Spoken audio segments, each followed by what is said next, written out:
'Tis the season! The year is ending and Christmas has just gone past, but the strong weather remains. Join us for a festive and very seasonal episode of Music Arcade. Hello everyone, I'm Galen, the sound guy Firestone. Welcome to Music Arcade, where we talk about the sounds that get us through the winter. This is Ranakel, getting through the winter however I can. And I am Eddy, and I will be your Grinch for this episode. Sounds about right. So, as we said in the intro, Christmas has just passed us. It is about to be the new year, and we got it in our heads to talk about some winter songs. Yeah, I mean, I've always liked the passage of the seasons as a theme in general, so I was like, it's probably just a me kind of thing. I'm going to take it as a note in the possible episode themes. And then Eddy brought I was like, wow, great idea, Eddy, actually. Yes, that was all you. Because I'm a coward. But one that jumps on an occasion to have some fun music that video games can bring. Yeah. On this team. When it comes to the seasons, I'm the exact opposite. I grew up in New York, where winter was, like, just atrocious, and I hate it, and I don't want it. And now I live in LA, where winter doesn't exist, so it's just like, yes. I'm happy. It's like 70 degrees outside. If it wasn't the plague out there, I would totally be on the motorcycle riding today. And I'm the very opposite, as I sweat like a crazy man on steroids all year round, and we haven't had a true winter for, like, 10 years here. Shout out me to being your Grinch for this evening. Shout out to climate change, I guess. And beyond that, that's a thing with having a podcast with some very spread out hosts.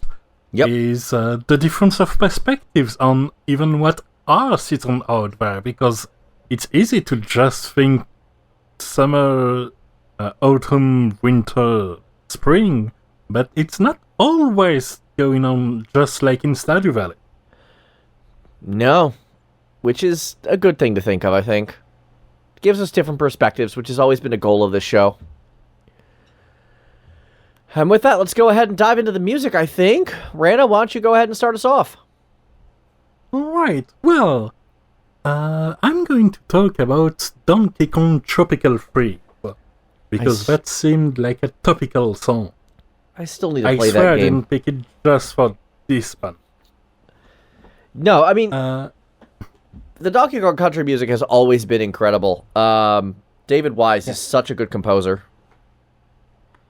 Yeah, and right there we have... so, as a reminder of the timeline, we've had several Donkey Kong Country, and other Donkey Kong games like 64, which would better be off forgetting, but it exists, whether we like it or not. And it makes for some fun speedruns, at least. That's its legacy. But then we've had the return of Donkey Kong Country in Donkey Kong Country Returns, the very imaginatively named. Yeah, but very on the nose, and I enjoyed playing it a lot. Like, I actually got to play that one co-op, which was cool. I almost never got a chance to do that anymore. I want to point out that Rana stole my joke. I do that. You two have anyway. very similar senses of humor. So anyway, Donkey Kong Country Returns did its thing, and a few years later came Tropical Freeze, which had you go beyond the island in which the action of Returns came from, battling a new type of enemy, the Snowmads, which had this ice theme, which is why it's Tropical Freeze even in the name. And then, for the last act of the game, you return to the island of the entirety of the first game, except now it's completely frozen over. And you have this music that gives it a big ol' ramping up epic feel as you're going through. I think one of the first level has this silhouette art style, and there are these big avalanches and everything, and it's just a very good way to set a tone, not only in terms of temperature, but also in terms of action. Yeah, it gets pretty intense. That's part of why I picked it. Wintry song, frosty themes, and the likes tend to have this calm, serene atmosphere where things are very still, and this one starts a little bit like this with the probably vibraphone sounds, but it quickly ramps up with the percussions and the likes, and gives some power, like an avalanche, which we actually see in the level. It's very different from the previous snow themes in the franchise itself. I brought up when we were talking about the episode, the track Frosty Frolics from DKC3 on the Super Nintendo. And that one is a very still, very calm song. I would argue it's a more traditional winter song over the more bombastic Hijinx. Yeah, it's much more traditional and slow in I was going to say it's slow in its build-up, but it doesn't really build up that much. It really is about that stillness of the snow and the hillside, and it kind of clashes with the final boss of that snow area being a horrible monstrosity of a snowman, but it's very different from what we got on Tropical Freeze. Yeah, like here you're there to punch winter in the face, essentially. Pretty much you're fighting the season itself, and so it's this huge orchestral thing. I can approve of this concept. I can't, I like winter. That's the way Kongs do things, I suppose. He does punch a lot, doesn't he? Let's move on to your pick, Galen. What do you have for us? So I went with a more traditional and still song myself. I went with Land of Immortality from Bravely Default, the town theme for... I forget its name. It's been a while since I played the game, unfortunately. I remember the name of the ruler of this place for some obvious reasons. Yeah, no. Bravely was cool. I actually really liked him. I also liked his second in command Alternus a lot. Yeah. But that's neither here nor there. I forget the name of the area. I guess it doesn't matter. It's a little more traditional, a little more still, but it's got this really pumping bass line to kind of show that one area is really technologically advanced, which I thought was a cool little feature.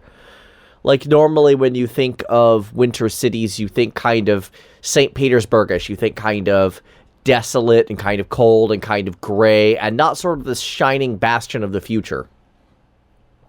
And I kind of like that dichotomy, where you have it's more than just its surrounding snows, I suppose.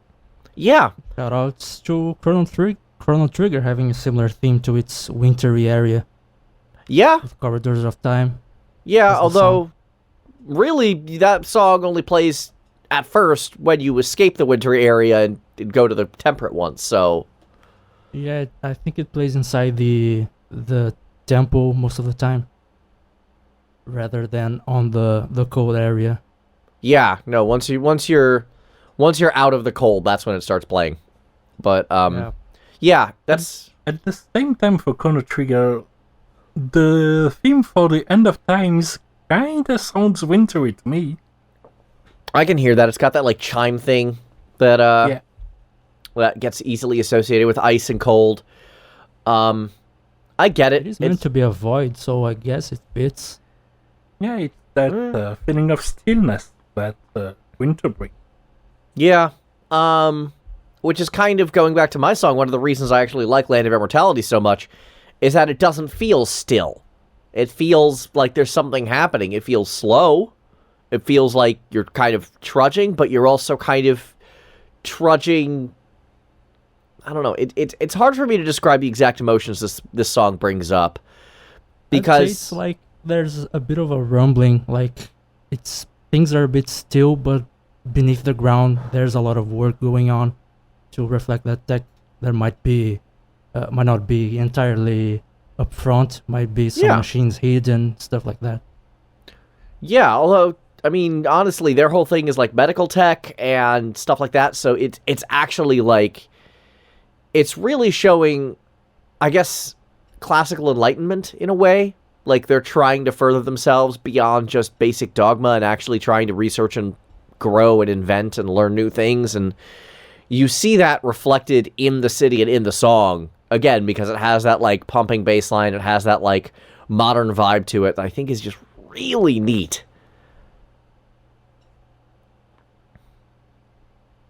I should know that I am the token non-JRPG fan, so my impression is based entirely on hearing the song and not playing the game. So yeah, I've had a few of those today. Might be a bit wrong. But yeah, I like this one. I don't know, this one's one of my first choices for winter, just because it is so like, again, I you know, even just flashing back to, you know, back home in New York City, like, yeah, snow sucks, but I could get out of it with the subway. There's ways to avoid it. I guess it sort of reminds me of that in a way. Like, and it makes hot drinks better. It does. It does.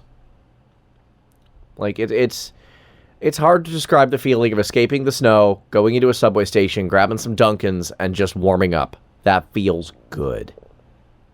Yeah. I'm a summer lover, and I agree. And I think you both are heretics because winter is clearly superior. What is wrong with you? You haven't been in a tropical country yet, Galen. No comment. Moving on. Fair enough. Well, why don't you tell us what your pick is, Eddie? Well, yeah, well, we'll remain with this very seasonal theme. 'Tis the season after all. So I brought a song called Sacrifice of Maui. If the name doesn't give it away, it's from a game set basically in Hawaii, and the music plays as, I think the idea is the main character is about to be sacrificed to a volcano. So 'tis the season. The thing is, I'm in the southern hemisphere, so 'tis the season of summer, I'm afraid. This song comes from the game Maui Mallard in Cold Shadow, and it's a very meta thing, and it's from the SNES, and it had a PC version as well. The thing about this game is the main character is technically Donald Duck, but it's Donald Duck playing the character of Maui Mallard, who is a Hawaiian detective. Okay. And Maui Mallard learns the ability to turn into a ninja in Hawaii, and that ninja is called Cold Shadow. So it's one person playing another person who turns into a third person. Exactly. Nice. And this stage... Even that whole mashup, the fact that the song, in spite of being more Hawaiian themed, also has some clear old Japan influences amongst others, makes sense. Yeah, the entire game has a lot of mishmash of cultures. There's a bit of the British thing, because you have a huge mansion at the start, which I think sort of implied to be one of those old families that came from England or from the United States at the start, and the guy just remained rich forever. And the idea is that Maui Mallard is, I think, investigating a death or disappearance of the owner of the mansion or something like that. And as you go along, you start delving into the jungle, and then you go into a volcano and you deal with a tribe. I will say it's probably not the most culturally sensitive game about Hawaii out there, but the music is incredible. And every time I hear this song, especially the very, very tropical sounding guitars, which play kind of like a calypso track, I instantly pictured the volcano from the game. It's a very atmospheric stage, as are most of the stages on this game, honestly. And Feels just like Christmas. just like Christmas. For someone in the tropics, at least. And we felt like we would continue with this summary idea, so Rana, what do you have for us? What I have for you is also something that's kind of tropical centric, which is the theme of Mammago's Garage in Beyond Good and Evil. I missed that game. I like that one.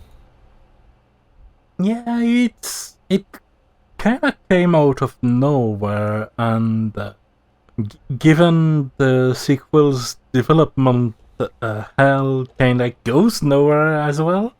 But it suffices itself. It's just a fun adventure with some islands you navigate through in a hydrofoil, and you're doing some reporting, and you're just having a nice little adventure. And when you go into the garage, you've got this nice, very Jamaican-inspired theme, but just gives what I think of, what I feel of more deep, summery themes and tones, which is this sense of a different kind of a relaxation and calm, I suppose, than the winter, where it's not about stillness, but more about taking it at your pace, taking it slowly, and enjoying the heat, scenery, and the likes.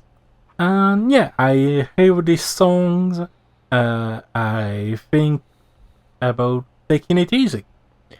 I get it. Yeah, no, I do like this song. It's a little wonky for me. Like, it's hard for me to describe my feelings of this one in particular, but It has a very strong reggae vibe to it. It does. It definitely has that whole taking it slow thing, but not necessarily because it's winter and the snow is slowing you down. It's more like the heat is slowing you down. You don't want to take it too fast and Exactly. I overheat. can appreciate that kind of a feel, which is also what summer's about.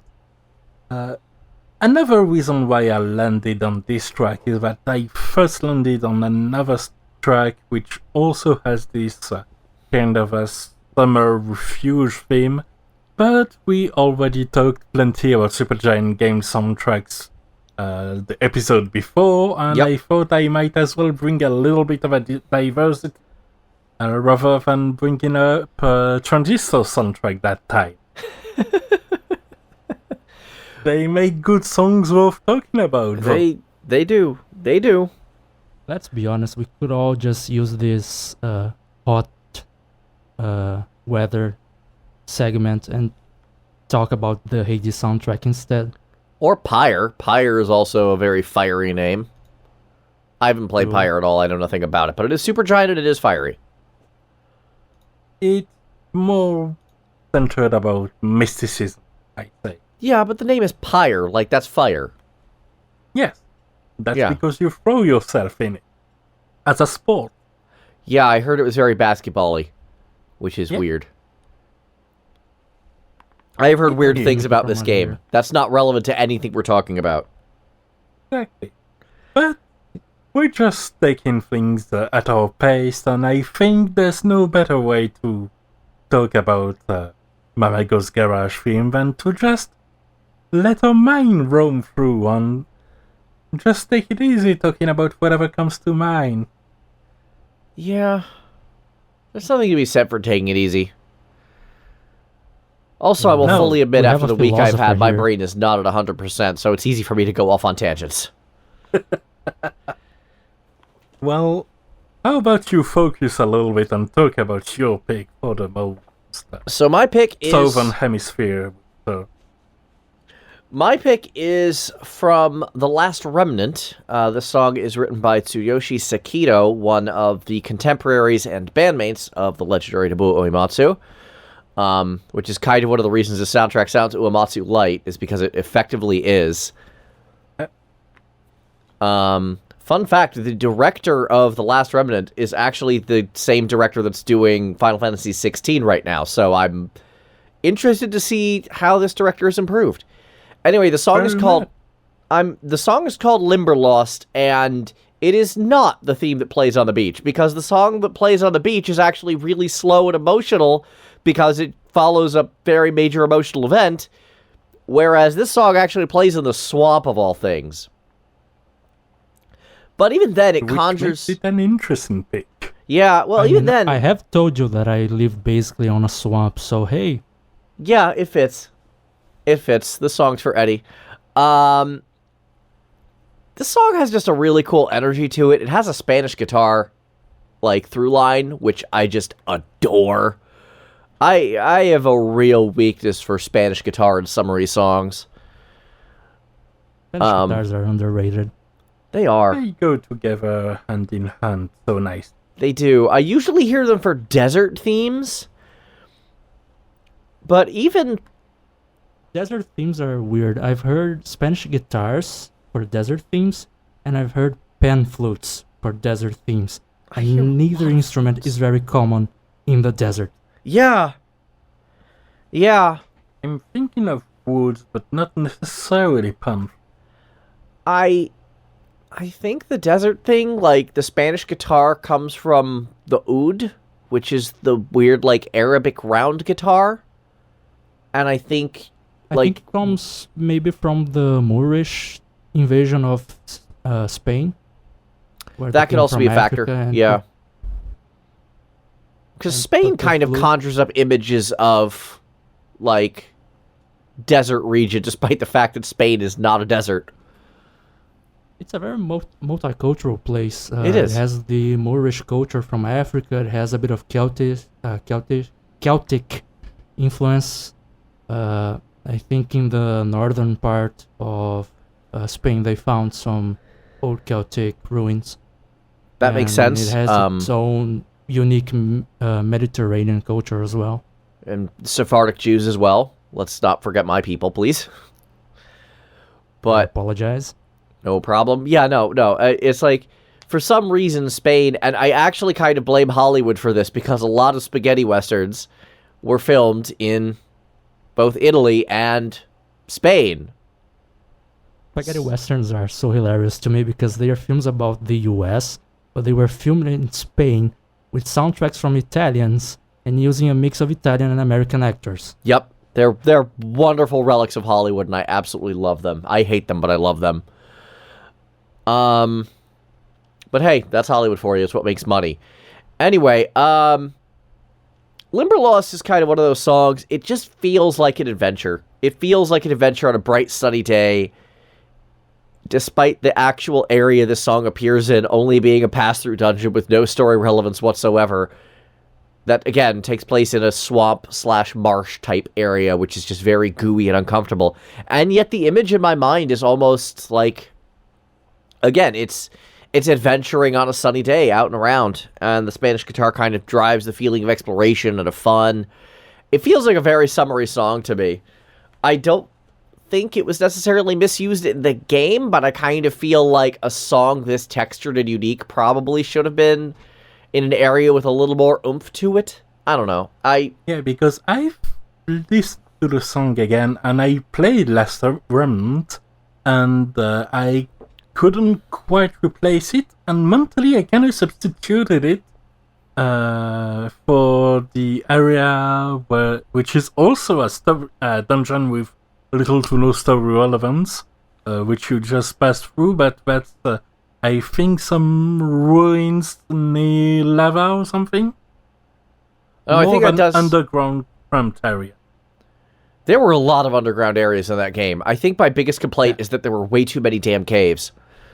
Yeah. But one of them was very orange.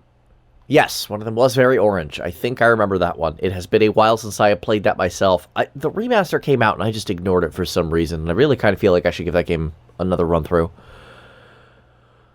And as a brief musing, even though right now the director is, as you've said, working on Final Fantasy XVI, what I would have loved to see would have been a Suikoden game with that kind of a battle style. Where you can just bring in a third of your 108 characters. That would have been wonderful. I miss Suikoden so much. Suikoden 2 is my favorite game of all time, despite me having just said earlier that I'm not a JRPG fan. I hear that a lot. But It transcends a lot of boundaries. Suikoden 2 is wonderful. I only played about partway through because I rented it from Blockbuster back when that was a thing you could do. And there's no real way for me to play it now. Half of our listeners won't recognize the name Blockbuster. I know. Oh, God, I just remembered I'm old. And I just remembered that there isn't really any beach or winter theme that sticks to my mind in this OST. Yeah, no, there is a beach theme in the last Remnant that is just very... Again, it's very emotional and... like pulsing and sedate. It doesn't feel very fun. It doesn't feel very summery. It takes place, I believe, right after a character's death, which is why it's all like super emotional for no reason. And I'm just like, this is the beach. Why is this the place we're having this music? And if it was just the one time, that would make sense. But that music stays there if you go back to that area for farming or for hunting. That's just taking the fun out of the beach. It does.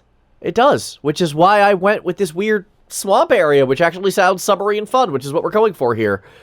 I just want to point out, this is our Christmas and New Year's episode, and here we're talking about a character dying. Merry Christmas, everyone. Merry Christmas, everyone. Let's go ahead and move on. Who's next? That would be me, and I apologize to Ranakel before I even say the song's name. Oh no, this is gonna be good. God. It's from a 4X game. It's basically like Civilization, but in a semi-sci-fi, semi-fantasy world. It's called Endless Legend. And the song in question is, and here I go, Pierre de Lune, I believe. Do correct me if I'm wrong, please. Oh, you're wrong. Of course I am. But only slightly, so carry on. With this wonderful game from Amplitude Studio. Yeah, this game actually goes back to something we said at the opening of the episode, where not every... I think Ranakel said not every place has very clearly defined seasons. And Endless Legend, if I recall correctly, it's been a while, I think it has basically 2 seasons. But it does have a seasonal cycle, despite being... that's one of the main way the time elements take a turn into this game is that essentially you're having longer and longer and more destructive winters to essentially survive through. Yeah, the game even has an end time-wise, contrary to Civilization. And the winters get longer and longer. I think the idea is basically that the world is getting being taken over by a new ice age, and you have to find a way to escape the planet.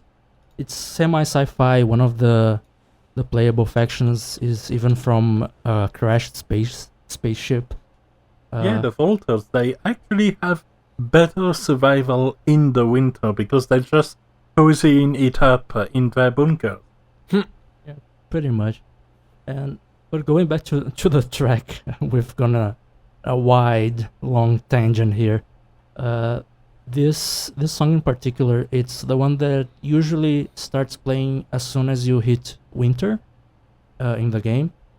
Sometimes the priority changes and other tracks might play, like the the war music or maybe another more peaceful theme. But usually, if you're at peace with your enemies on this game and winter begins, this is the song that starts playing, and it has that very calm vibe that we mentioned earlier that snow wintry tracks usually have, and it has some bells as part of it as well. So it kind of sounds Christmassy in a way. It doesn't really chime, it's more like church bells ringing, but very softly in the mix. And it's a really relaxing track for me. And as we've established on our first episode, I am a lover of ambient music, and this track is very ambient. It really fits with the change in the environment once winter hits in the game, as most terrains get covered in snow. I think, if I recall correctly, the desert is the only place that doesn't get covered with snow once winter hits. And maybe parts of the ocean don't freeze, things like that. But usually the map goes from very vibrant colors, a lot of browns and greens and occasional reds even, to just a lot of white and blue. And the track fits really well. It's really calming, and it fits that calming vibe that the aesthetics give between this bunch of snow on the map and the tilt shift effect that the game has. Which does kind of make me wonder, because on one hand, it does fit not only the color, as you've mentioned, of the map, going all white and wintry and the likes, but also the pace of our Forex game, which is naturally conducive to slower, calmer songs as you just take your many decisions each and every turn. But at the same time, given that this winter is a looming, increasing menace, I think maybe a bit more of a pressure in the song could have been more appropriate. I think the game has a second track for the later winters. I don't recall the title off the top of my head, but it's something about like the end coming or something like that. The end is near or whatever. Yeah, right. That definitely does. This track, I think it plays mostly in the early game winters, which not only is the early game in the 4X game slower, but the winter in this game slows it further because the resources you get from each tile on the map are lowered as well. So it really fits that very slow pace that you suddenly get once winter hits, unless you are in the late game and desperate to win soon, unless the game just ends with no winner.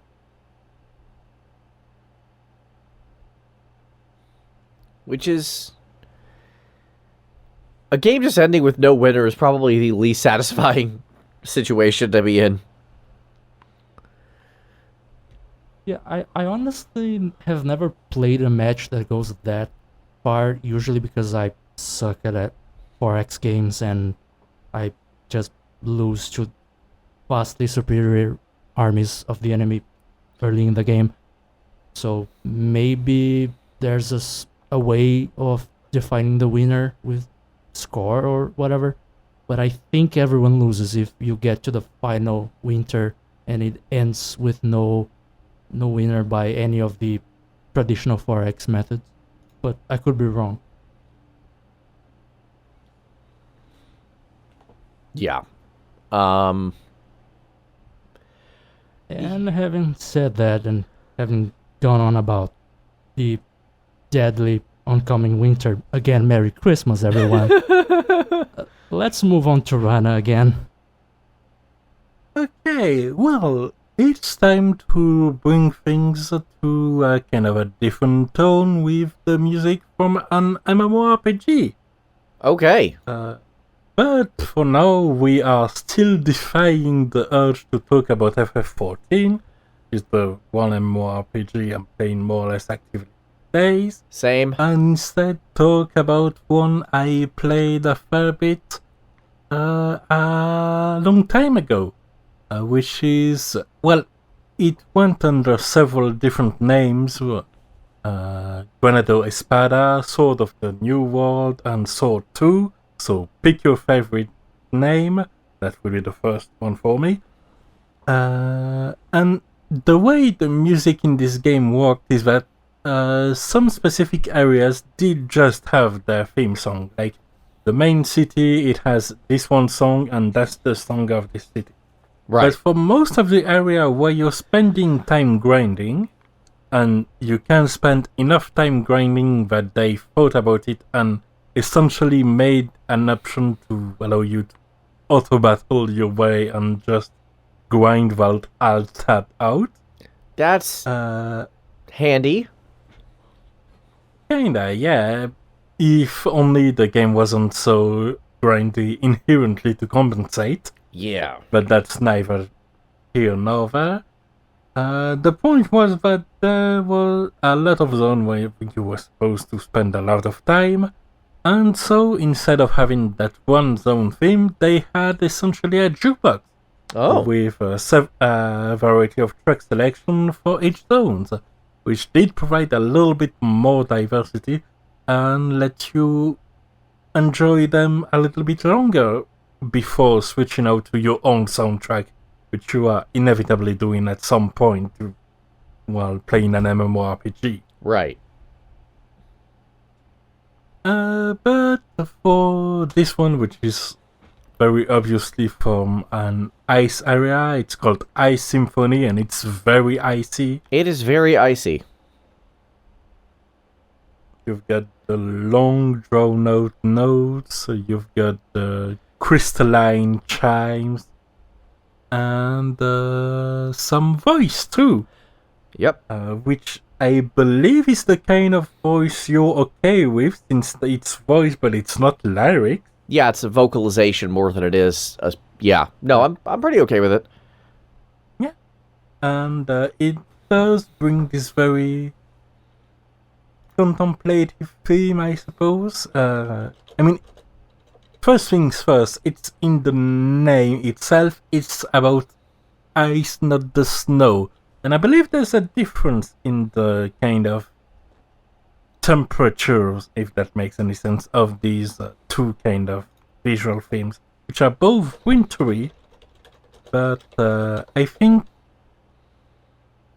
the Homecoming Hijinx and Pierre de Lune are both more snowy, and this one is more icy with more crystalline songs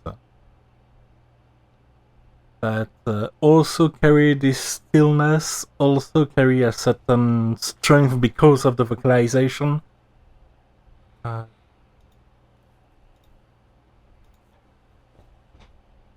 And I suppose that's kind of the case of a song that kind of stood and kind of remained with me, even though I didn't reach this part of the game, or... No, I did, but only briefly, and that's a point where I was like, okay, I heard this sound that I like in the OST, I can now leave the game and spend my time doing better things that actually involve input. That's fair. I'm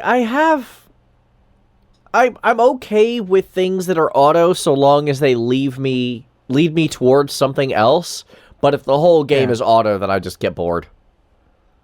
Yeah, the problem is that I'm not even sure whether or not the endgame was any good, mostly because the endgame was locked behind a paywall, essentially.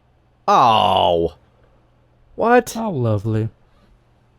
Yeah, basically you had the leveling process, and then you had some extra special levels you needed licenses for, and you only had 3 for free. Meaning that if you wanted any kind of flexibility in your party, because you control not a single character but a party of 3, you needed to buy additional licenses from the cash shop. This game was such a complete crash of excellent ideas and terrible ones. Yeah. Wow. Wow. I kinda love it, but I never regret any single day not playing it at this moment. Understandable. That hurt, what you just said. That was painful to hear. Yes. Somewhere Todd Howard just heard what you said and went, I have a nice idea for the next Elder Scrolls. Oh boy. Well then, speaking of Todd Howard, I believe you had something from him to bring to us. Well, I think you're giving Howard too much credit here because this is all Jeremy's soul, but this comes from... Absolutely, I'm giving him too much credit. Yeah, this comes from slightly before he completely ruined people's faith in the Elder Scrolls franchise. The track is from Skyrim. It's called Under That's an Ancient because you Sun. had too much faith in the Elder Scrolls franchise in the first place. I was about to say, I do not get the appeal at all, but okay, moving on. Every single game in this franchise released as a broken mess. Every single one. Daggerfall still isn't completable 90% of the time. Wow, that is broken. That is broken. Yes. Look, there's a reason I play with over 200 mods, okay? Yes, the reason is that modders fixed it. And they add more replayability, but anyway.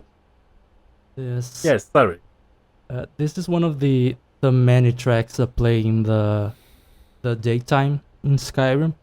And it has, I think, like 5 different tracks that play when you're not in combat and it's daytime. And it cycles between them. Sorry, you were going to outright say that it has like 5 different notes in the entire song and that's it. But each note take about 1 minute and a half. Jesus. The composer wasn't John Cage. Jeremy's soul. Yeah, this is a track that actually brings a very strong memory for me for some odd reason. I think it's from when I started adding some graphical mods to Skyrim before the special edition was a thing, so the lighting system in the original game was pretty bare bones.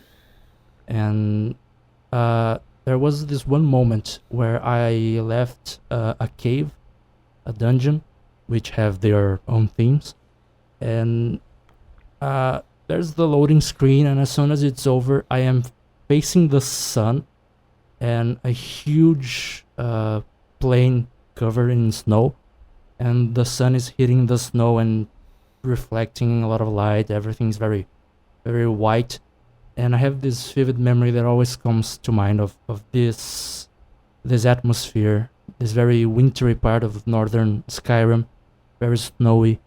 Every time I hear this song, which it has some instruments that I honestly can't quite pick what they are. I think it might be something synthesized along with the orchestral part, plus a lot of violins, and it's very, very relaxing. I think it's one of the most relaxing tracks in all of Skyrim, and it's very, very iconic, at least for me, as one of the tracks for the snowy areas.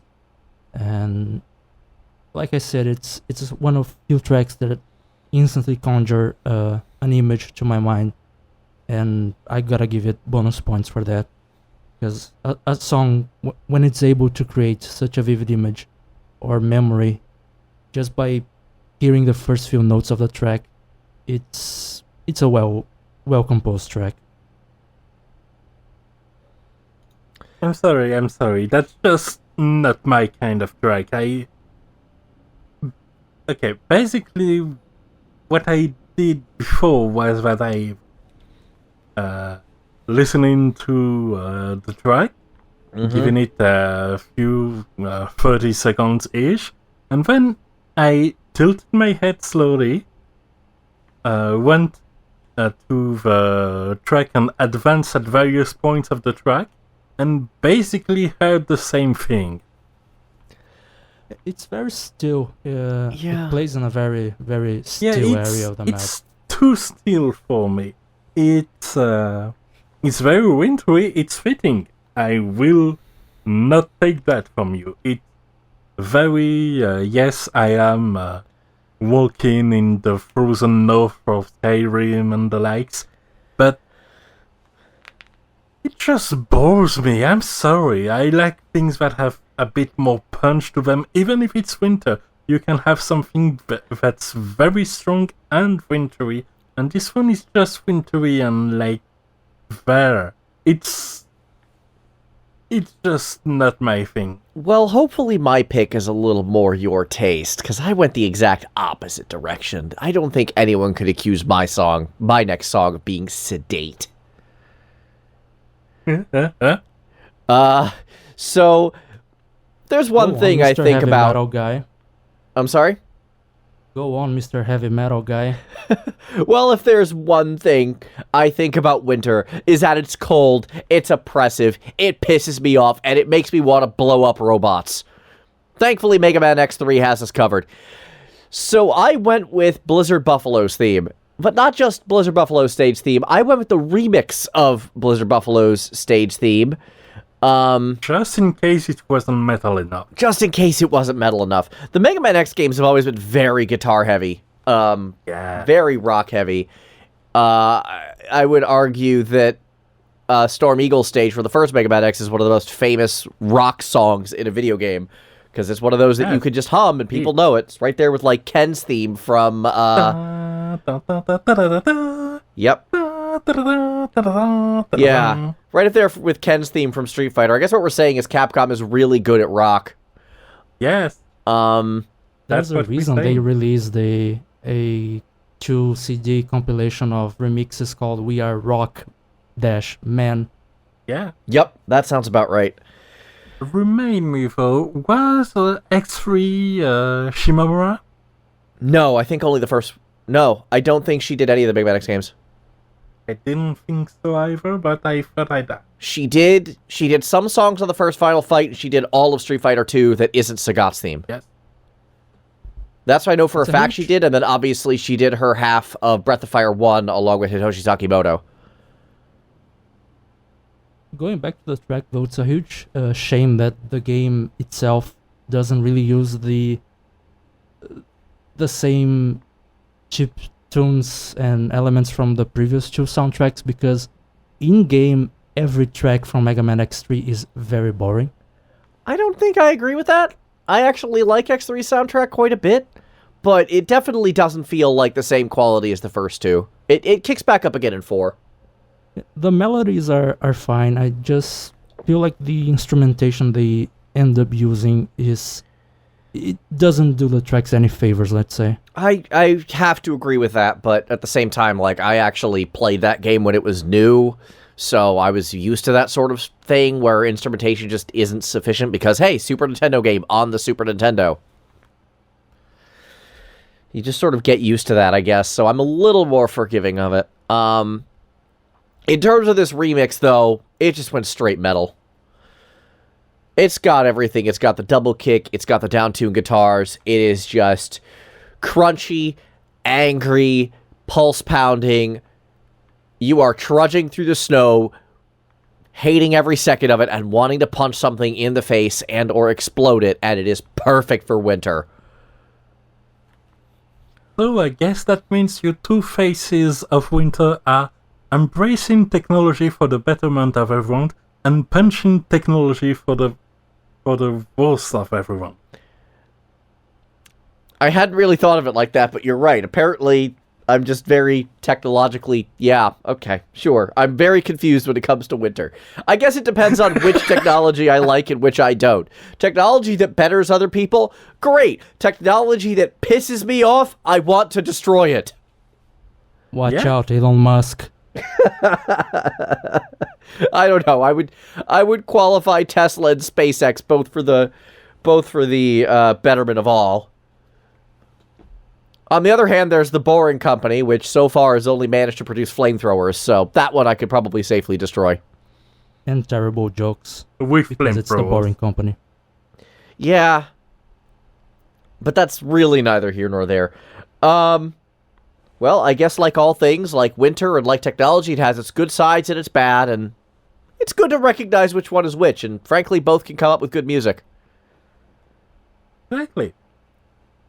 There's some good music to be had in relaxation and in adversity. There is. And this one in particular has always kind of clicked with me a little more than, say, Chill Penguin from the first Mega Man X. Because that's a pretty traditional, like, winter song, even if it's a little more energetic than usual. But for Blizzard Buffalo especially, the melody line is just so, like, morose and unusual. It really feels a lot more like unknown territory. It feels very explorative, but there's still enough energy there to know that you're under threat. And then obviously the remix just kicks that into high gear, which, yeah, I dig it. The remix almost sounds like it should be in a Guilty Gear game. Oh, I can hear that. It does have a bit that energy. Yeah. Yeah, I didn't think of that, but you're right. I could totally hear that. Okay.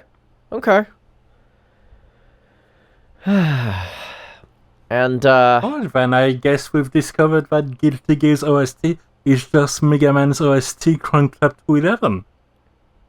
Which I'm You're not strangely okay with. yeah, I can't say I have a problem with that. To be honest. That sounds pretty, acceptable. Yeah.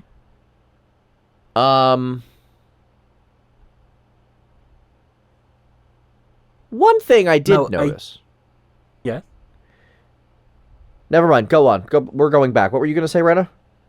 Oh, I was just going to switch topics a little. Okay. So if you were building up on this one, go right ahead. I really wasn't. Go ahead. Okay. So if we're going for a few extra songs that are passing by, I did mention Stardew Valley earlier in the episode. You did. And they just released an update a few days ago, which includes a tropical island. Oh, nice.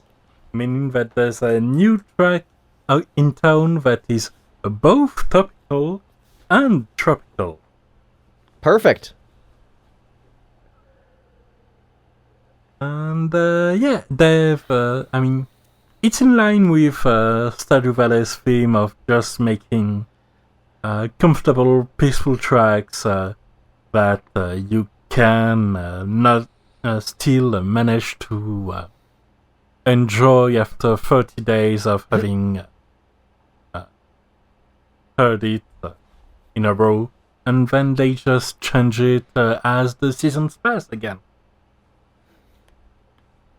And now that I say that, I maybe should have given a second look at the winter track, but they just didn't really grab me as much as the spring and summer ones, I suppose.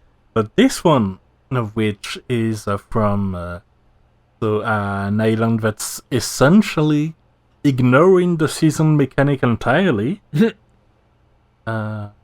is sounding pretty nice, I gotta say.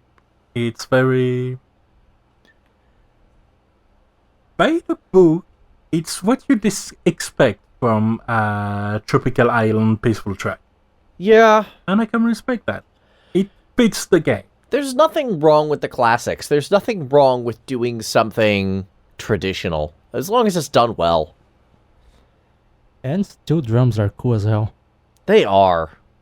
Gotta be honest. That is a cool sound. Yeah.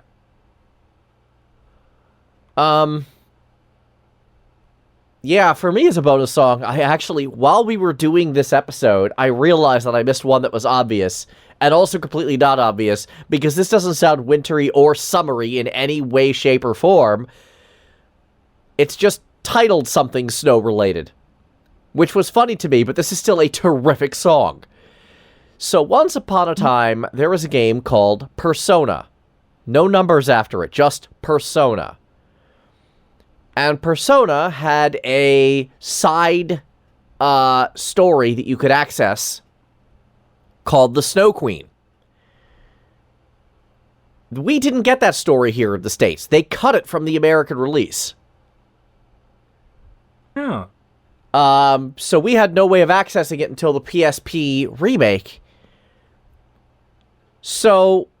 why was PSP such a good console for excellent, top quality remakes of older games? I have no idea. Sony was pushing that angle really hard, and it's a shame that no one bought it. Like, we never got the Persona 2 Eternal Punishment remake, but that's neither here nor there.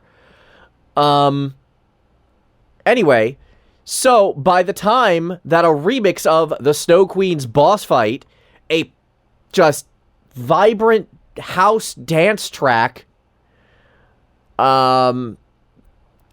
showed up in Persona 3 FES, I found myself like, no one seemed to know where the heck this song came from, but dang, it was cool. Oh, which does briefly remind me. The vocals from Ice Symphony kind of reminds me of the Velvet Room in a way. I can hear that. You're right. So yeah, I was thinking, oh right, the Snow Queen remix. This, like, giant dance track that has nothing to do with snow or winter or anything else outside of the title. But man, is it just a cool track. And imagine having a dance track for a snow-themed, say, boss in, say, Final Fantasy XIV. That would be unreal. Yeah, but that was a remix of a song that actually worked, and you heard the song that actually worked wintry right before that anyway. Yeah. So that's not like several years and 3 games difference. It's weird, but it's not nearly as shocking as it should be. Yeah. Yeah, so I just remembered the Snow Queen was a thing and decided I should at least share the song, despite not really having much to do with the actual theme outside the title, because it's just cool. Yeah, the original version of that boss theme sounded almost like Sakimoto Light. It wasn't that interesting to me, to be honest. I haven't heard the two for comparison, I'll admit.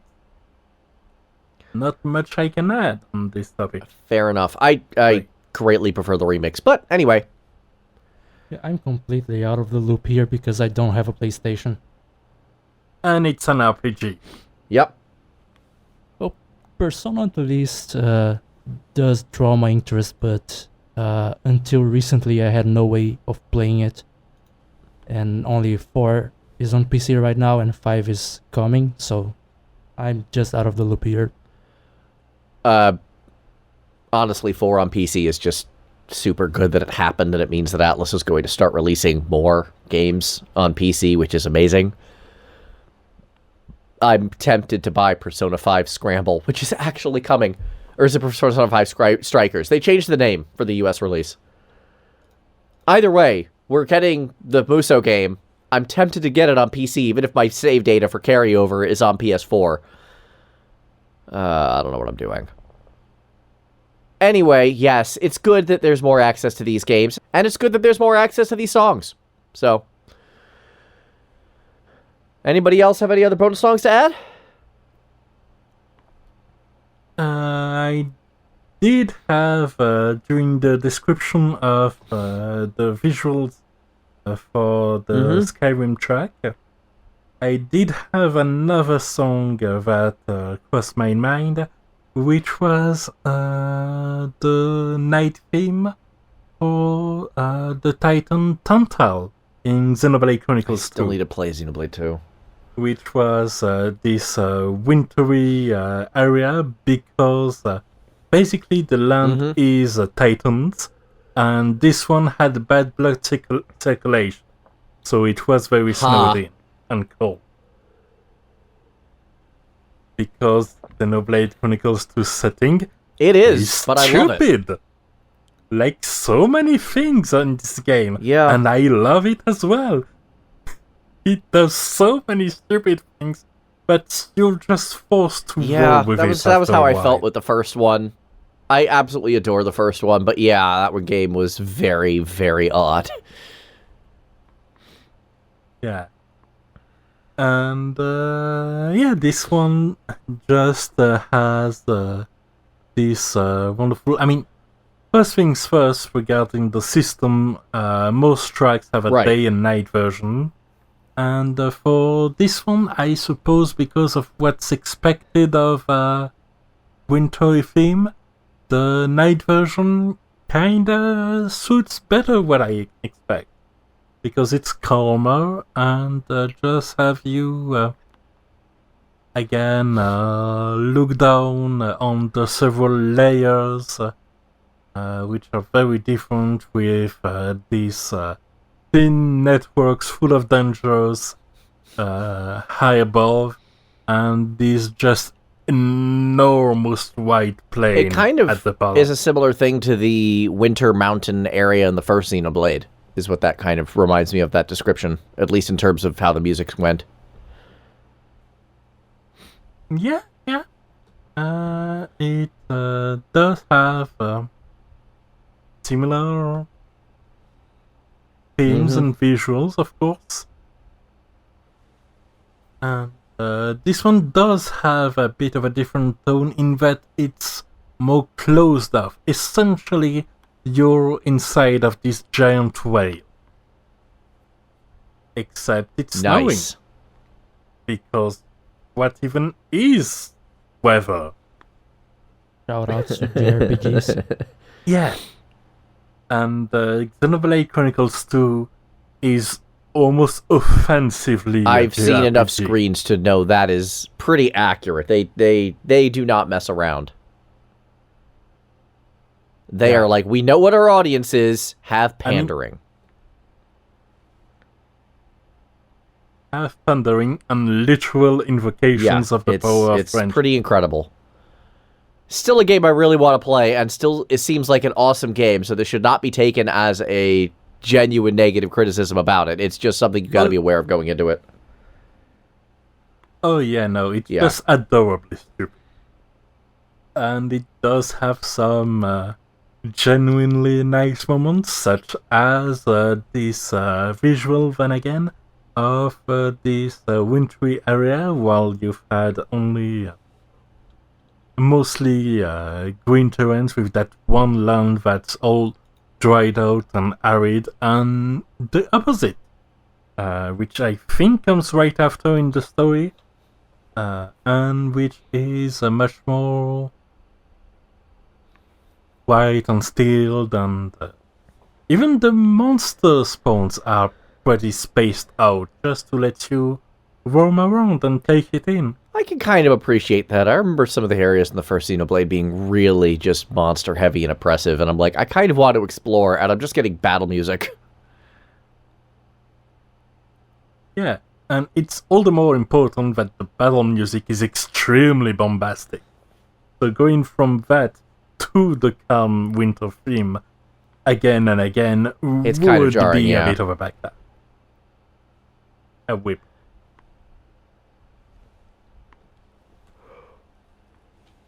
And I'm all I think I'm music about there out. too. Eddie, you have anything left for us?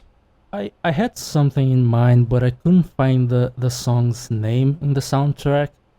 But That's yeah, it's actually from World of Warcraft, Warlords of Draenor, which is generally agreed as the worst Yep. expansion for the game, but still, Same. It's what made me quit. it's what made most people quit. But there's this very wintry area called Frostfire Ridge, where everything is covered in snow, except for the giant volcano with ogres in Yeah, it. I like that area. And I wanted to talk about the music from there because it technically plays in a very wintry area, but it's full of ogre-like grunts, and I couldn't find the track's name in the soundtrack because Blizzard has this thing where instead of separating each track, they mix a bunch into a single larger track when they release the album. So I think they mixed the ogre thing along with the Clan War Song theme, but I'm not sure. But hey, someone make the joke about the very wintry area having grunts from ogres fighting you. There you go. How very wintry. Very Christmassy. Nothing says the spirit of Christmas like ogres punching you. Wait. I wouldn't be was the surprised if season to punch technology in the face over Yeah, embrace but then it. ogres get involved and everything becomes a mess.